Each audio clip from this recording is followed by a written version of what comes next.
making a waste-free future happen together. Your partner for change, CalRecycle is advancing world-leading reforms to cut waste and build circular use systems for all materials. CalRecycle announces its first extended producer responsibility program for textiles. Plus, new grant projects help California turn more old glass into new beverage containers. And boosting reuse, how donated household products are getting their next life. Join California's climate fight and shift to a circular use system economy. CalRecycle's monthly public meeting starts now.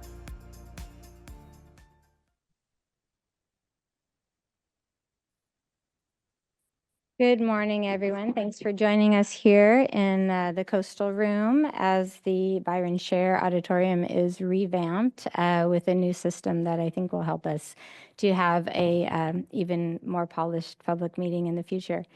We want to thank you for joining CalRecycle's February 2025 public meeting as we share important progress and updates and work together to build a circular system that cuts waste and reuses all materials and products. Before we begin, here is a safety and language access message. In the event of a fire alarm, we are required to evacuate.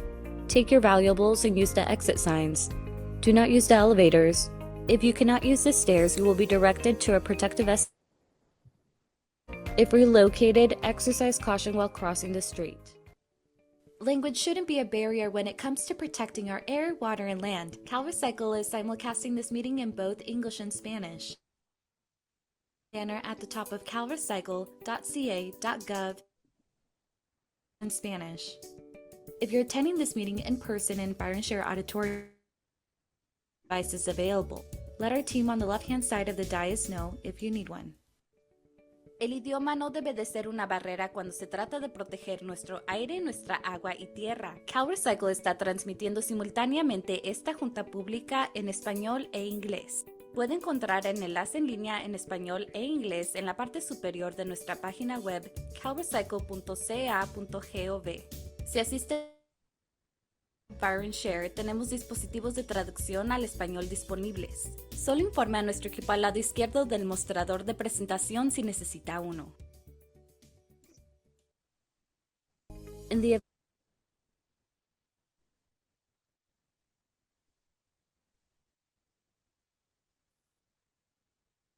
To help our Spanish language live interpreter during this meeting, we will pause briefly after each item to give our interpreters time to relay the information.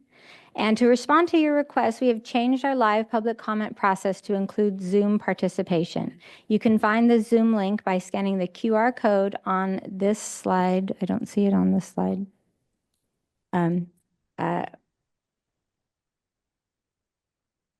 There it is on this slide. And then you can scan the QR code. You can then go to the CalRecycle monthly public meeting webpage. Those are the two options. You can also call in your comment or step up to the microphone if you're here in the room today. We will take comments throughout the meeting on topics as we finish discussing them. So please raise your hand in Zoom or call in now if you have comments on upcoming items: the director's report, disaster debris recovery operations, updates on plastic pollution prevention and textile reforms, and beverage container redemption innovation grants. Let's kick off the meeting with our first agenda item, the director's report. CalRecycle Director Zoe Heller is here with updates. Good morning, Zoe. Good morning, Maria. Thanks for bearing with us, everybody, as we have a room change. I had to see where people were going to know where I was going, and then I came in the back door, and you have to do like a whole maze to get up here. It feels really weird to have you all so far back. So those are my reflections from this morning. But thank you for being here. Thank you for leading us to the right room. We have a packed agenda today, but before we hop into our agenda, I have an announcement that I'm very, very excited to make. Please join me in giving Amel Wadwani, our new Chief Counsel, a warm welcome.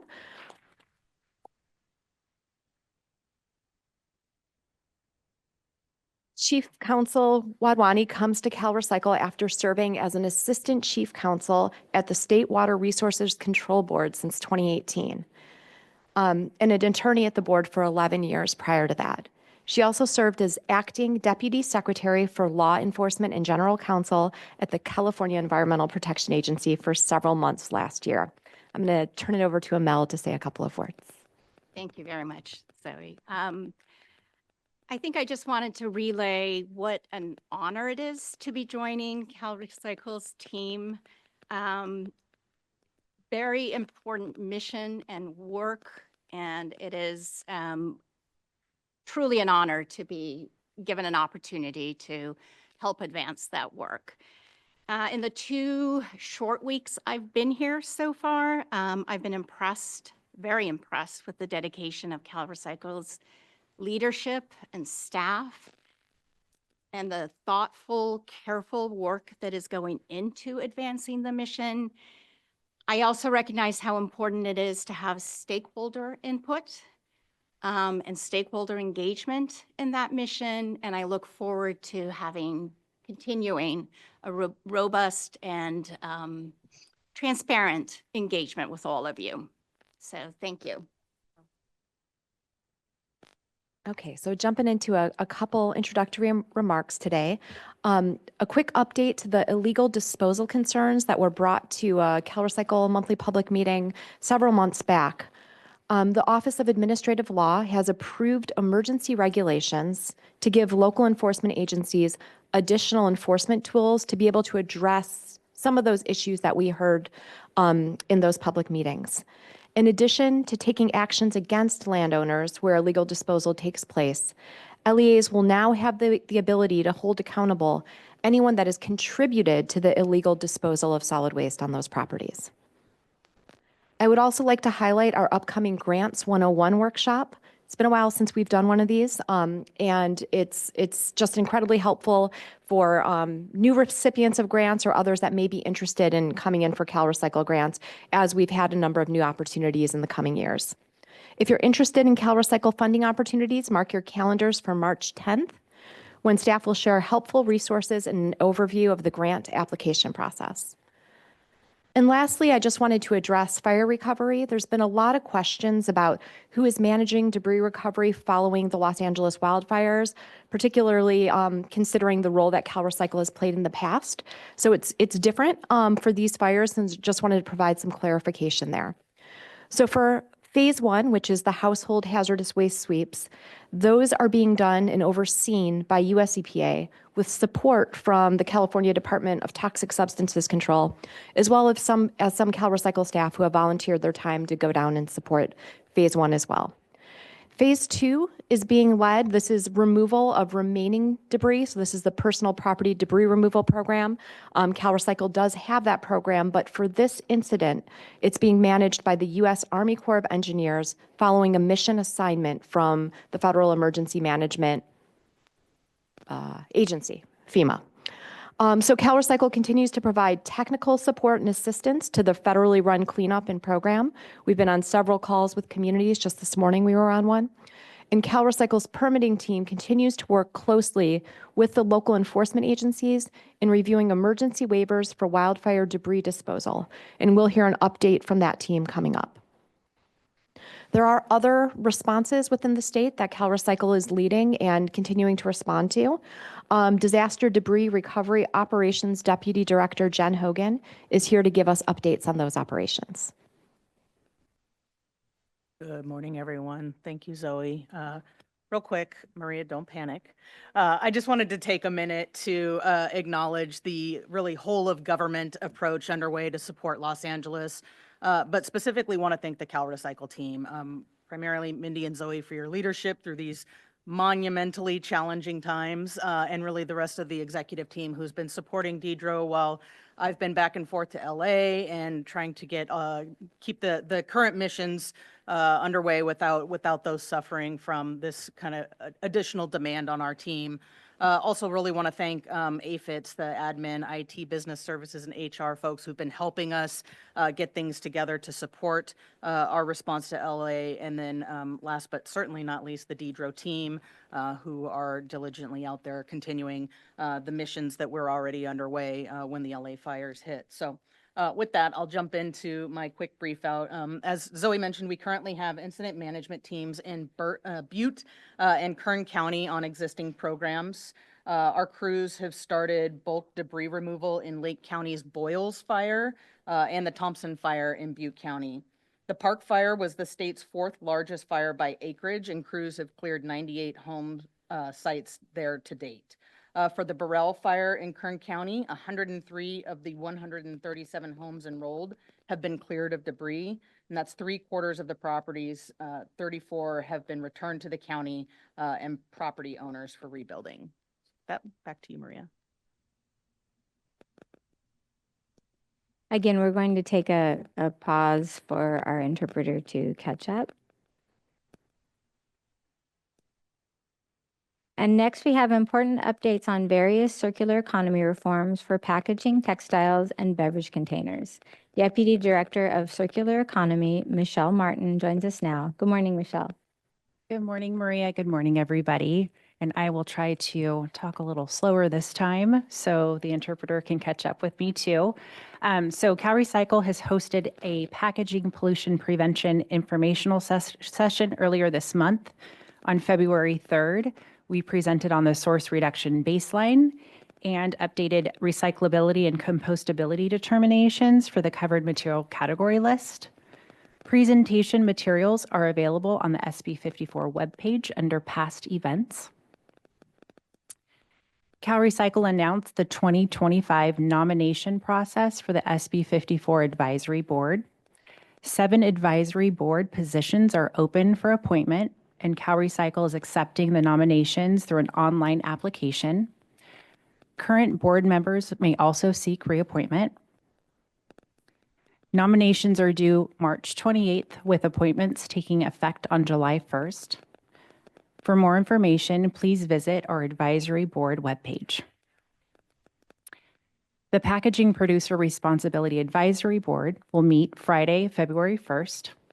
This meeting will focus on officer elections and finalizing the advisory board's barriers and solutions recommendations report. Meeting details are available through the advisory board webpage. And I just want to clarify, sorry to interrupt, it will be this Friday, February 21st. Yes, this Friday. Thanks, Maria. Okay, next, California's groundbreaking Responsible Textile Recovery Act requires the apparel and textile industry to ensure their products are collected, repaired, reused, and recycled. There's an informational public workshop scheduled for July 10th. We will dive into an overview of the law, producer responsibility organization requirements, and the California's rulemaking process. Participants will be able to check out the workshop in person and online. We will have more details as we get closer to the date. You can visit the department's new textiles webpage for more information about the law, or sign up for our textile stewardship listserv. I'm going to be talking a lot today.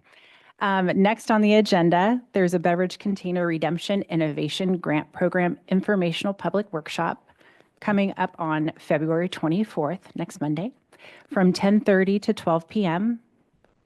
CalRecycle will provide an overview of the next grant cycle and gather feedback on the draft criteria. You can participate in this online workshop by registering on Zoom or watch the English or Spanish language webcasts. More details are linked in today's agenda. The Beverage Container Redemption and Innovation Grants help pay for recycling program startup costs for innovative redemption methods like mobile recycling, reverse vending machines, or bag drop programs. CalRecycle is also holding a Grants 101 workshop. This will provide an overview of the grant application process. This workshop will be held on March 10th from 10 to 12. Anyone who's interested can participate on Zoom, watch the live stream, or join us in person here at the CalEPA headquarters building. The Zoom link is available on today's agenda, and Spanish translation will be provided. And back to you, Maria. Thanks, Michelle. And I just wanted to give a quick beverage container recycling program update. The certification and enforcement quarterly reports have been published. You can find the links on the agenda or on CalRecycle's website.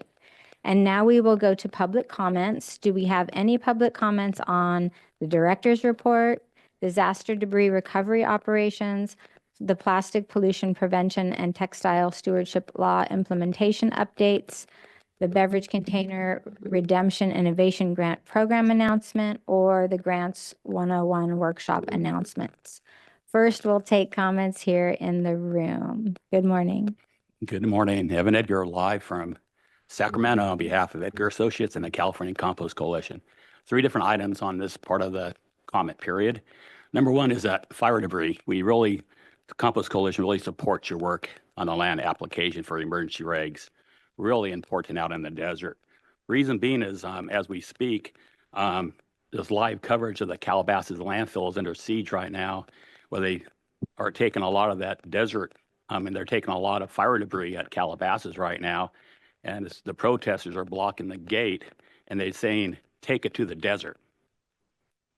We can't take it to the limit. We ain't taking it to the desert, but that's what's going on right now. So your emergency regs are really timely in order to stop the desert dumping. So thank you for doing that.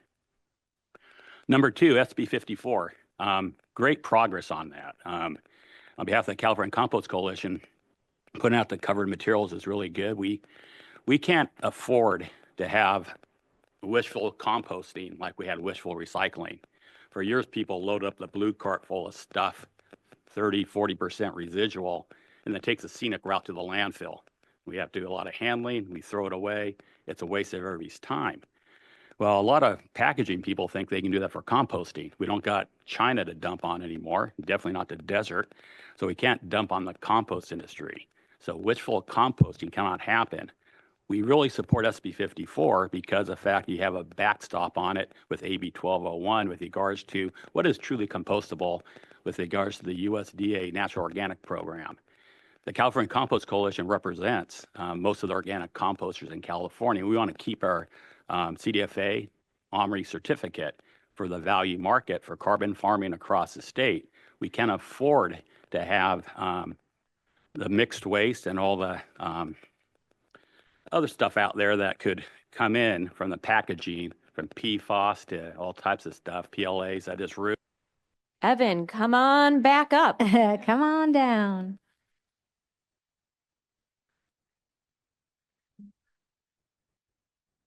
Evan Edgar, part 3 with regards to grants 101.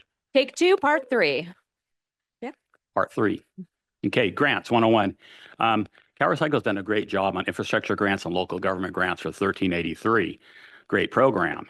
Ledge Analyst's Office put out a report all about cap and trade and funding for the next couple of years. As you know, cap and trade is going to expire in 2030. This happened again 10 years ago when cap and trade was expiring. Governor Brown was able to get it extended from 2020 to 2030. And at the time, the regulatory carbon market was losing its value from 47 a ton. Now we're down to 40. So there's a lot of uncertainty out there with cap and trade, not only in California, but nationwide, and what to do with all the money from the federal dollar. So there's a lot of industries out there struggling to get some of our investment tax credits through, get project development on the first round of money. When we got 130 million, that leverage is 4 to 1. For every $1 of grant money, we get $1 of private and public capital that matches it. So that was in the Cal EPA report that they issue every year on how the money's spent. Another aspect of the report is cost effectiveness. And it always shows that edible food recovery, composting, anaerobic digestion costs about 30 to 60 bucks a ton for every dollar invested. So it's the most cost-effective program. And we see ZEVs, zero emission vehicles, up to 1,000 to 3,000 bucks a ton. So it's really not that cost-effective. So with today's competition for funding, CalRecycle and Cal EPA and the legislature should focus the money where it's most impactful. Plus, your program has a great community benefit agreement. I worked on a lot of them with the community, whereby your DAC rating of funding these programs in disadvantaged communities is very strong, about 78%. So you guys have the stars aligned with regards to cost effectiveness, equity in a community, and bang for the buck and leveraging private and public dollars. Somehow that's missing. For this year, next year, there's $0 for CalRecycle and the circular economy. Zero. And the $6.4 billion it raises every year, $1.7 billion is discretionary, the rest is funded. So one of the things that need contiguous funding, appropriations under the Greenhouse Gas Fund, there's a list of them. And there's discretionary, there's a list. There is no CalRecycle. So on behalf of the industry, I'm getting a letter together, and we do this every couple years, where the first round of money that was granted leveraged about $1 billion, about 30 facilities. LAO's doing a report on 1383. We might be around 25%. It's 2025, we should be at 75%. So the question is, what I've been trying to do as part of the zero waste plan was to model 75%. So how much will it take and when to get there? And I've been saying 75% by 2030. I gave you a plan on that in 2021. How many tons? What does it take? The greenhouse gas benefits. These are the information we need now in order to tell the legislature that we need continuous funding, because there is no funding within Prop 4. There was $10 billion in Prop 4, zero for CalRecycle. We're lucky to get $65 million for Healthy Soils program. So we're at a budget crunch, and we need information. And this is part of the show where I was hoping that CalRecycle would have some of these numbers available, because it takes about $3 billion in capital to get to 75%. We're only $1 billion there. So we need $2 billion worth of money, and that $100 million a year over 5 years, we're provide $500 million in grants with a leverage factor to get us to $2 billion. It gets us where we need to be. And today's narrative about rate stabilization and rate equity and rates in general is that 1383 already has cost 20 to 30% rate increase to get where we're at today. Probably be another 20 to 30% to get to 75% by 2030. On top of that, to get zero waste with zero emissions, that'd be another 100%. So along the way, we need to really talk about the rate structure, like we're talking about electricity, low carbon fuel standard, and the solid waste rate. And right now we have no answers. And hopefully the zero waste plan can deliver some of those answers. Thank you. Thank you, Evan. Are there any other comments? Good morning. Good morning, Nick Clappis with Californians Against Waste. Just wanted to thank you for your leadership on the legal land app regulations. I know in the speed of government, this is lightning fast. I'm actually trying to think back of another time where an issue has come before an agency in October, and then there were emergency regs in January. That's just lightning fast, and appreciate you taking it so seriously because the community's impacted. We're definitely asking for help, and there's more that needs to be done. But the fact that you did act so quickly is sending a very strong message. Thank you. Thank you, Nick. And with that, I just want to acknowledge our team at CalRecycle who dropped everything to be able to move these emergency regs as quickly as they did. Amel's team, Mark's team, and many others within the department who contributed to getting that over the finish line. And also an acknowledgement of the community who brought this issue to us, were gracious enough to host us in their community and be very, very succinct and specific about what their needs were. So this was a lot of effort put in for a quick turnaround, and just grateful for all those that contributed to getting us where we are today. Are there any other comments in the room? Not seeing any. We'll now take public comments from remote participants. Again, please raise your hand on Zoom. If you're calling, remember your mic will stay muted until you're called on by the last 4 digits of your phone number. Do we have any remote comments? Yes, we have a few people on the line. First, we have Heidi Sanborn. She's raising her hand. I'm going to go ahead and ask you to unmute. Hi, good morning, everyone. Thank you for the opportunity to comment. A couple comments on these items. First, on the fire debris. I just want to highlight the importance of household hazardous waste, how it's stored in homes, and the resulting air pollution and pollution in general, and the first responders the dangerousness to the first responders by all this household hazardous waste. We had in the Washington Post today, Harry Allen with EPA was quoted, he's the on-scene coordinator, as saying, even a vape pen or an electronic toothbrush can cause a fire. And we just posted an article in the Western Cities magazine about the need to stop the fires. That was actually the header of our first paragraph in the Recycling Commission report to the legislature, but we haven't done that. And we need to do a lot more on household hazardous waste in this state. And I hope this helps us all as a reminder that we have a lot further to go on that issue. On the Plastic Pollution Prevention Act and SB 54, I just want to highlight that the polystyrene, I believe, should have been banned by January 1st. We've heard basically nothing about it. There was a big article in the LA Times this weekend about it. And as a person who helped negotiate that bill, I'm very concerned that we're not talking about what to do and how to communicate this to restaurants and others to ban the polystyrene foodware. The regs are due 3/8, and we encourage you to get them done. I know that even in the article, the previous director, who's the new CAA director, was quoted as saying that they want to delay. And I'm very, very concerned about that. We need to keep moving, and California should be leading and not slacking. So just encourage those regs to get done on time. In regards to Textile Recovery Act, I just want to say, doing research for the Household Hazardous Waste Bill, we found out that there are hoodies that literally have strings like you're tying the hat, and they're vapes. So now we have textiles with electronics in them. And I want to just highlight that really worries me. I can send you, yeah, it's unbelievable. I can see you nodding your head. We also found that they're using highlighters that are vapes and other even watches. So I'm worried about that for fires in the textile stream. We're going to have to pay attention to that during the regs. And then last, love to know more about the rulemaking on carpet and when that's going to come, because we've got to seat some people on that board, keep eyes on the care board. And that's it. Thank you so much for the opportunity to comment. Thank you, Heidi. Appreciate your comments, and hope to have some updates on SB 54 very, very soon.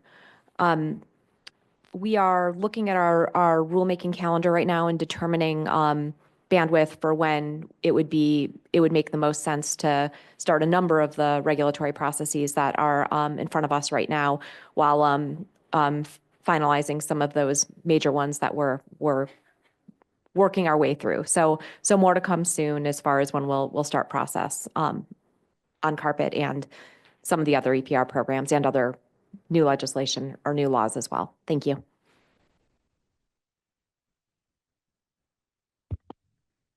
If any other Zoom participants would like to make a comment, please raise your hand right now. Caller with the last 4 digits, 6355, I'm going to ask you to unmute.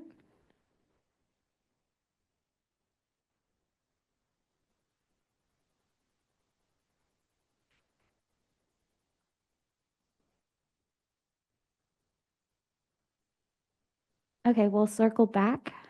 Oh, 6355, can you hear us? Yes.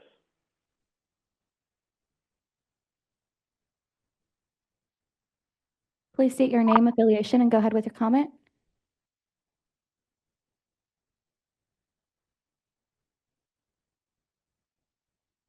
Okay, I think we can circle back. We have another hand up, Shira Lane. I'm going to ask you to unmute and go ahead with your comment. Hi, this is Shira Lane with Atrium 916. We're a Creative Innovation Center for Sustainability. I'm a little sick today, so I just want to say thank you so much for making Zoom available. You guys are awesome. And thank you for all the work that you're doing. Thank you. Thanks, Shira. Feel better. Okay, looks like those are all the comments for now. Thank you, Jessica. Okay, so looking ahead, please raise your hand on Zoom or call in now if you have comments on upcoming items, which include grant and loan announcements, updates on California stewardship programs for paint, pharmaceuticals, and sharps, permits and waivers. And now we will go back to Deputy Director Michelle Martin with a few grant award announcements and program updates. Okay, so several to announce. To boost recycling in California, 4.4 million in recycled glass processing incentive grants are being awarded to the following projects. A $2 million grant for equipment and operations at an existing and new facility for Reserve Diversified Incorporated, also known as RecycleWise. Also a 2.39 million grant to Strategic Materials Incorporated for sorting technology upgrades to keep glass out of landfills and recover more for reuse.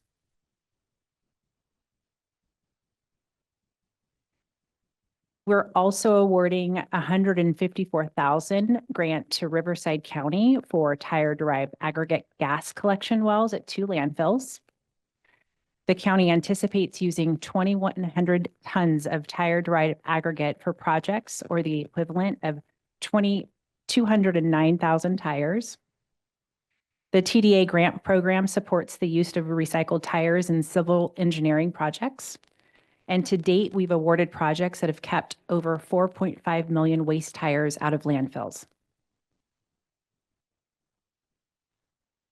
And then next, since 1997, CalRecycle has awarded over 13 million in farm and ranch grants to clear over 1,000 sites of tires, appliances, vehicles, construction debris, and other trash.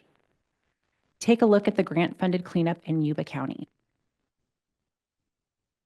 A peach orchard is flourishing again in the heart of Yuba County after a $154,000 CalRecycle-funded illegal dumping cleanup.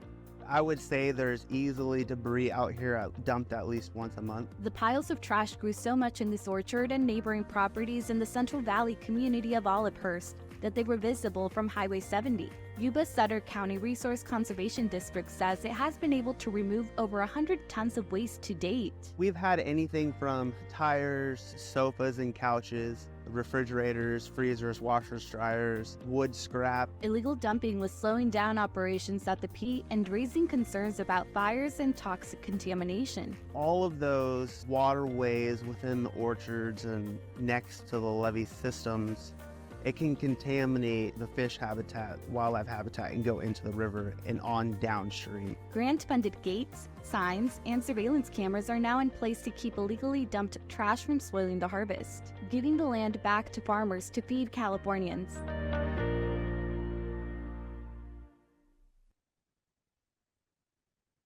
Great, and today we're announcing $297,000 in farm and ranch grant awards to 2 applicants, the Sutter County Resource Conservation District and the Yuba County Resource Conservation District, and grant funds will help clear sites of debris like old tires, furniture, and vehicles. And next, 33 of California's recycling market development zones will receive $1.4 million in zone incentive funds to support local recycling businesses. Each will receive an award of $42,000. California created the RMDZ program in the early 1990s to support businesses that used recycled materials to make new products. Since then, communities worked with the state to establish 39 local recycling market development zones where recycling businesses can get low-interest loans and other assistance from the state, as well as local incentives. And our latest RMDZ loan recipient is Make It Home. The nonprofit was approved for $1.45 million to support their work of furnishing homes of those in need with donated household goods and furniture. These funds will help secure real estate and support property improvements at a new location in the Bay Area to serve more Californians. And then moving on to the Local Conservation Corps grant program, Financial Resources Section Manager Nick Amante is here with new criteria and eligibility information.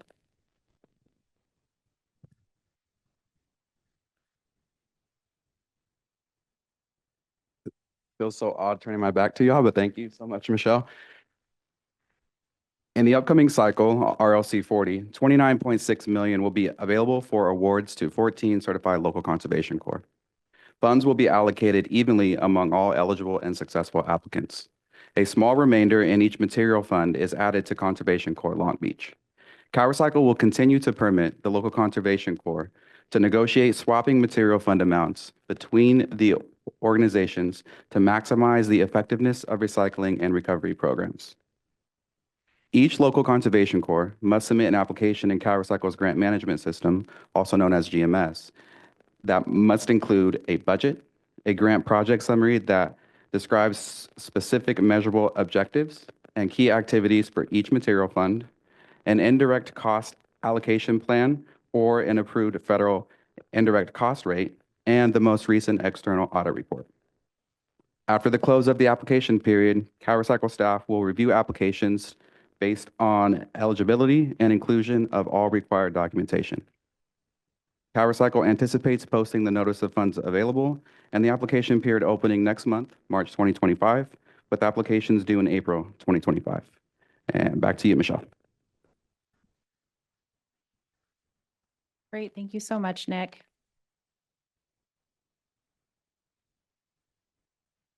Okay, up next on the agenda, the Extended Producer Responsibility Program updates. That was a tongue twister.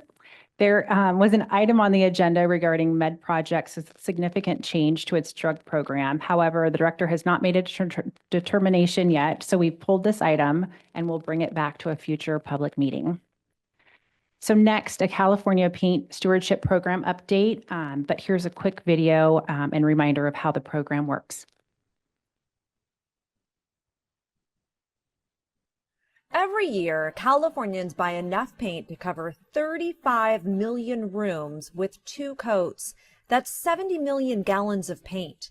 In California, it's free and easy to turn in leftover paint in a safe, environmentally friendly way. It's all thanks to a 2010 state law that made the paint industry responsible for managing excess paint. Now, 99% of Californians have them. Within 15 miles of my house, there are 18 paint care drop-off locations. It wasn't always this easy. Paint's illegal to dispose in your household trash or down the drain.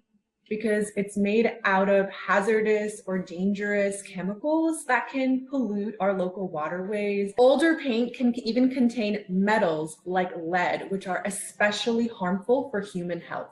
Not too long ago, Californians had few options to manage excess paint, forcing many to stockpile paint at home or rely on local taxpayer-funded collection programs. Paint was the largest material by volume that local government household hazardous waste facilities used to receive, and it would cost them millions of dollars each year. But even then, local governments could only collect a certain volume, much less than what was actually out there. So California found a better way to ease the burden on consumers and local budgets and ensure leftover paint is properly managed. Then Northern California Assemblymember Jared Huffman authored AB 1343. The law made California the second state in the nation to enact an industry-run statewide program to handle used paint. Manufacturers that sell paint in California chose the nonprofit Paint Care to design and operate a stewardship program, which CalRecycle oversees. Consumers can find locations of paint drop-offs. Funded by a small consumer fee on the purchase of new paint, the organization and its partners promote reuse. When you're done with your paint, someone else can use it. California Innovation shows the world how to make it easier for the public to help protect the environment.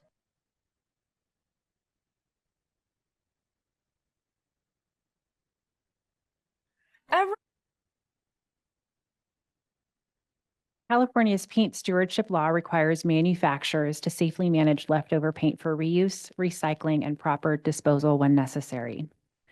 Over the last couple of years, 2 bills, AB 1526 and SB 1143, have made changes to the paint stewardship program that included adding more products to the program. CalRecycle is continuing the informal rulemaking process initiated upon the passage of AB 1526 to address the changes made by SB 1143. And we'll be holding an informal regulatory workshop on March 3rd from 1 to 3 p.m. Staff will provide updates to our draft regulatory concepts and rulemaking timeline and gather feedback. For more information, including how to attend, can be found in the public notice linked in today's agenda. And I think that's it for me today. Back to you, Maria. Thanks so much, Michelle. So solid waste and tire facility permits and emergency waivers is up next. Deputy Director of the Division of Waste Permitting Compliance and Mitigation, Mark DeBee, is here. Good morning, Mark.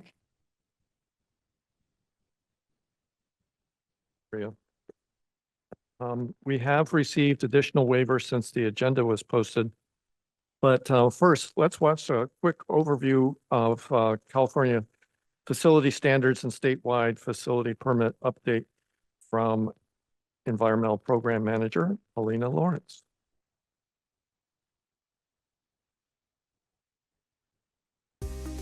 To keep Californians healthy and protect our land, food, water, and air, CalRecycle and local enforcement agencies work together.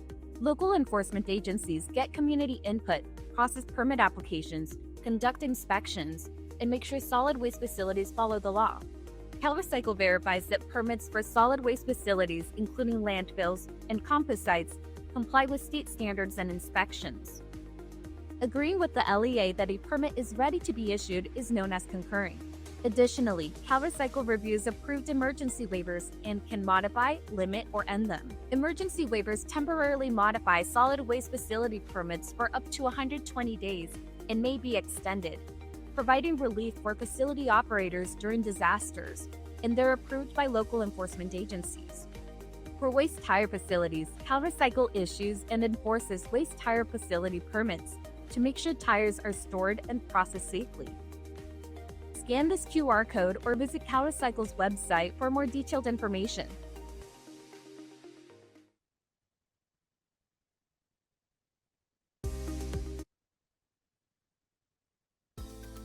Continuing on this month's agenda, for Kern County, U.S. Borax Inc. This is a modified solid waste facilities permit. CalRecycle must make a decision for this permit action by February 28, 2025. For Monterey County, Madison Lane Material Recycling Center. This is a new minor waste tire facility permit. CalRecycle must make a decision for this permit action item by February 26, 2025. For Monterey County, AgroThrive Inc. This is a revised solid waste facilities permit. CalRecycle must make a decision for this permit action by April 11, 2025. For San Joaquin County, K Export.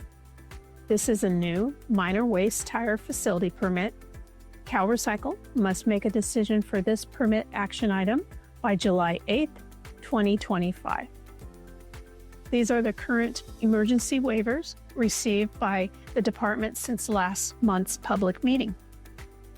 Sunshine Canyon Landfill, Local Enforcement Agency. On January 24th, 2025, the Sunshine Canyon Landfill Local Enforcement Agency granted an emergency waiver of the permitted maximum tonnage and hours of operation until May 24th, 2025. This is due to the emergency resulting from the fires. For Los Angeles County, Universal Waste Systems, Inc., Material Recovery Facility and Transfer Station. On January 30th, 2025, the Los Angeles County Department of Public Health Local Enforcement Agency granted an emergency waiver of the storage time of solid waste and the permitted tonnage until April 30th, 2025, due to the fires. Azusa Land Reclamation Company Landfill. On February 7th, 2025, the Los Angeles County Department of Public Health Local Enforcement Agency granted an emergency waiver of the permitted maximum tonnage and hours until June 7th, 2025. This is due to the emergency resulting from the fires.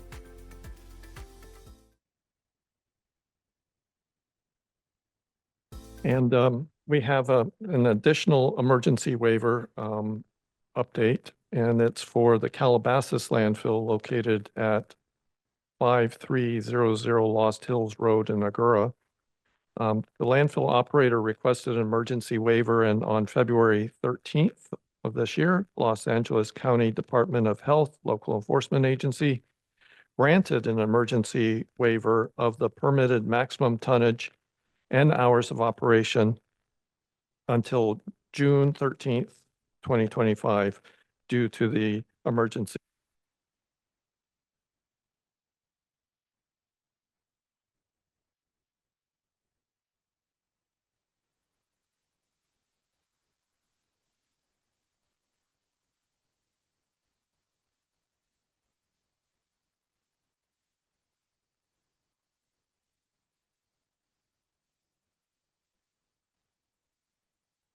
Meeting for a link to the agenda and associated public notices. So now we'll take comments from the public present in the room on any of the last agenda items or any agenda items from today. Are there any other comments in the room today?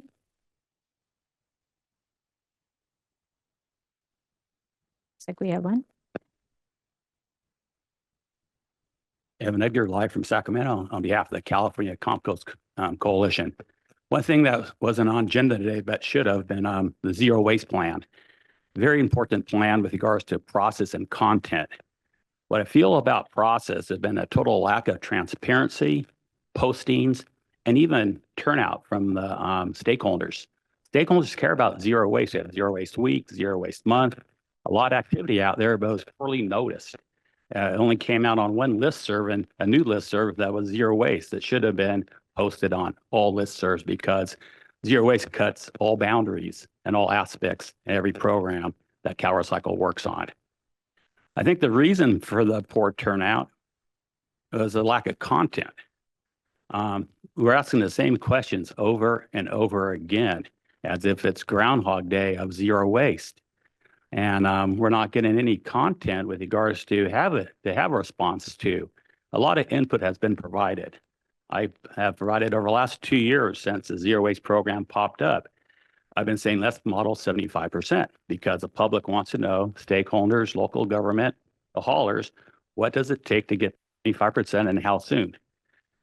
Back in March 2023, the Ledge Analyst Office agreed, that almost 2 years ago, that you got to model 75%.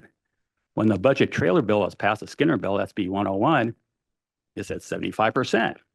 And I've been up here for the last 2 years saying 75% and actually did the study, and I have not given one valid response on why you can't do it. Lack of transparency, lack of any analysis. The last time CalRecycle did a 75% plan was back in 2014. That was 10 years ago. And this is 2025. We're supposed to be at 75% for AB 341 and supposed to be at 75% for 1383. And we don't know where we're at with either. We don't have the state of recycling report out either. Usually that comes out in the fall. And here we are, we still don't have that piece of information on the calendar year 2024 recycling rate. I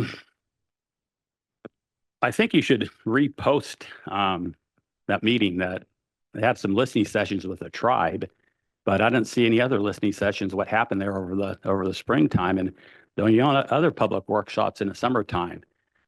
I think there's a great opportunity missed for the last 2 years for not having better transparency and content to have better input to the stakeholders.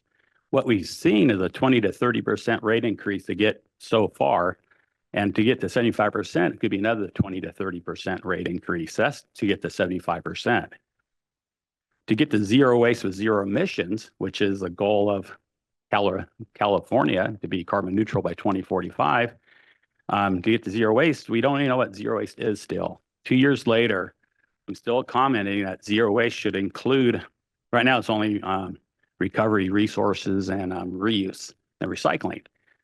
I've added that we should be including composting, anaerobic digestion, bioenergy, and hydrogen. Those are some easy things that could be added to the modeling and to the definition of zero waste. If we're modeling zero waste, how do we know when to stop at a price cap. If you don't have a number, if it's not 90% recycling, composting, AD, or bioenergy, what is it, and how do you model it if we don't know the definition? Do we, so it's 2 years into this, and we're still asking the same questions without any transparency or any valid response. I submitted comments time and time again with all types of good data on how to get to 75% with greenhouse gas benefits calculations, and just don't get any responses. So my suggestion is that we do this last workshop with content and process transparency so that we can get the public back into the game that deserves to be here. They're very interested. Please hold another workshop sooner with content and process. Thank you. Kevin. Are there any other comments in the room? Seeing none, we'll take public comments from remote participants now on any topic on the agenda today. Raise your hand in Zoom. If you're calling, remember your mic will stay muted until you're called on by the last 4 digits of your phone number. Do we have any remote comments at this time? Looks like we do. Yes, we do. Leonard, I'm going to ask you to unmute and go ahead with your comment.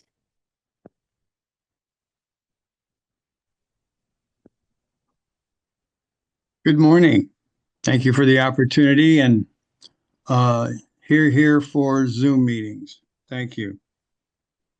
Last month, I learned from you folks that you were working on a new computer system. I think you call it Chris. And it's important, I've found over the all the years I've been involved with the program, that the reports that you create are meaningful to those participants. And so one example is you have a report for convenience zones, you have a report for recycling centers. But the convenience zone report will allow you to list up to 200 lines, whereas the recycling one will only do 10. It's a much better feature if you're going to duplicate that in this new system and have it available for the industry. Now, I was called by a recycler and asked for some information. And I went into the convenience zone report. And if you go into certain cities, it'll show you who's serving the zones that are being served. Some cities will show the unserved zones. But one city that I looked at, Corona, had a value of null in one of the comments. So it showed those locations served, but it didn't show anybody serving those locations. So I'm curious as to how does that occur? Thanks, Leonard. Amy's going to come up to respond. Hi, Leonard. Thank you for calling, and you are free to send me an email. I believe that the city of Corona is served by a pilot project, and so therefore the status of the convenience zones are slightly different than a traditional recycling center. But if you would email me, I'd be happy to get back to you and confirm that.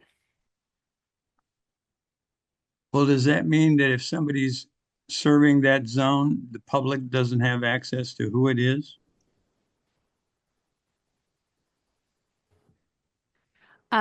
So the pilot is serving the zone, and so that sounds like perhaps it's just a little bit of a glitch in the online portal that you're accessing. So again, I will confirm that information and see what we can do to make sure that information is available to the public.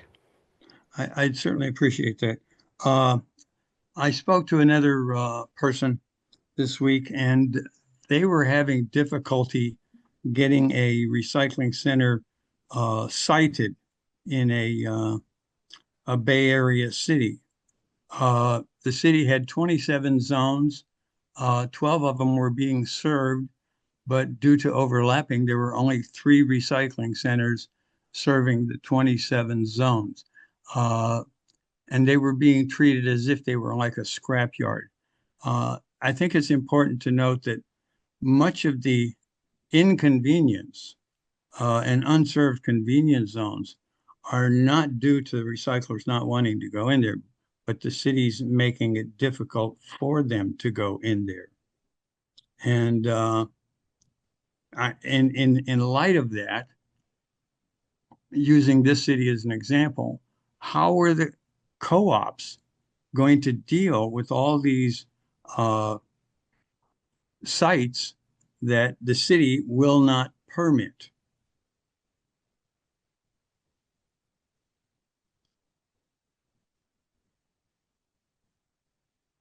Thank you, Leonard, for your comments. And I'll work with my colleague in the dealer cooperatives and we'll get back to you. Thanks. Okay, thank you. One more. The department has been historically publishing a report on the amount of redemption containers sold on a monthly basis. And I don't think one has been published since the month of last August. Is that something that you've discontinued, or will you still be continuing that that report? Thank you, Leonard. That is a report that we had been publishing monthly, and then with some changes to our system as it related to wine and distilled spirits and the various rates, we had paused it to make sure that we were reporting accurately to reflect some of the new rates. And that information is published in our biannual report, which is statutorily required. So we will look at starting to republish the monthly reports, but we're also trying to make sure that we put our efforts into the various reports that are statutorily required. Okay, that would be appreciated. Thank you. One more item.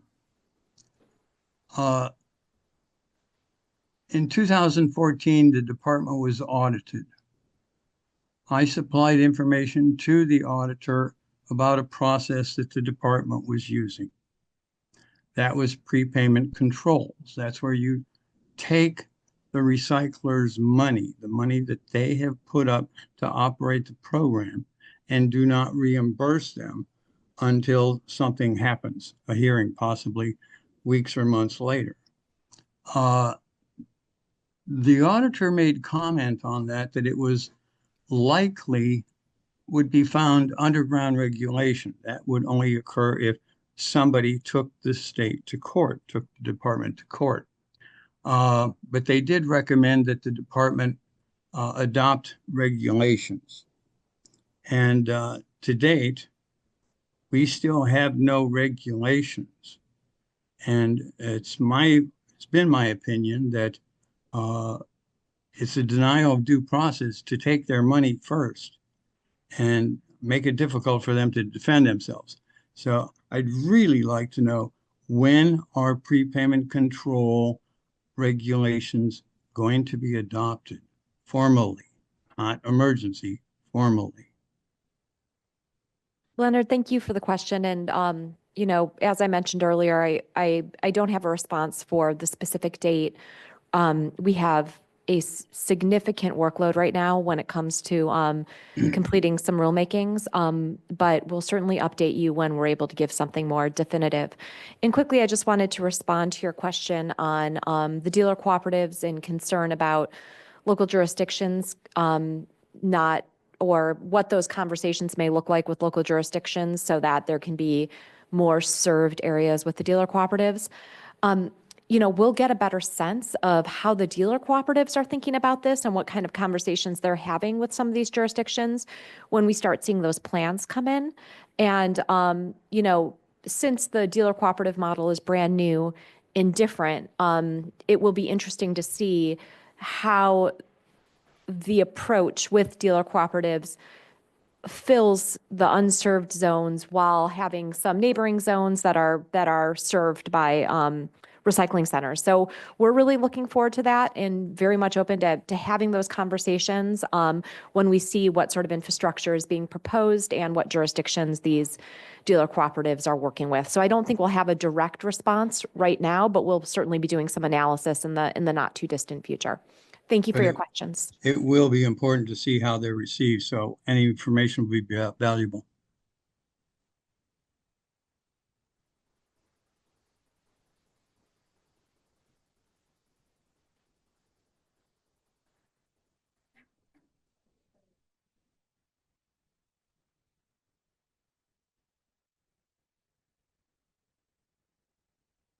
Oh, can you hear me? Can you hear me now? Okay, I think you can hear me. But it looks like when our mics are on that there's feedback in the room. So anyway, we are finished. So you can find the February 2025 monthly public meeting recording on CalRecycle's YouTube channel as soon as we can post it. And please follow our social media and platforms and follow our Gov Delivery listserv updates for updates on various programs. Thanks to everyone who participated in today's meeting and organized it. And we will see you next month. Thank you.